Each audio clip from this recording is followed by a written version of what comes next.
ஏத்தாப்பூர் வசிஷ்ட நதி ரொம்ப வருஷத்துக்கு அப்புறம் இப்போ தான் நிரம்பி வெளியுது. ஆச்சரியமாக இருக்குது பார்க்குறதுக்கு. நான் சின்ன வயசில் 4வது 5வது படிக்கக்குள்ளே எடுத்தது. இப்போ தான் பார்க்குறேன்.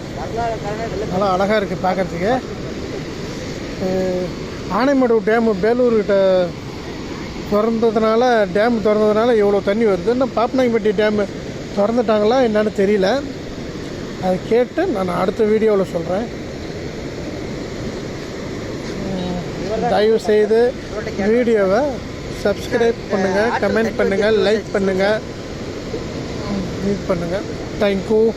பார்த்து ரசிங்க வீடியோவை. ரொம்ப வருஷத்துக்கு அப்புறம் வந்ததுனால மக்கள் கூட்டம் கொஞ்சம் கொஞ்சமாக அதிகமாகிட்டே இருக்குது. மதியத்துக்கு மேலே இது மழை வர மாதிரி தெரியுது. பார்த்துக்குங்க.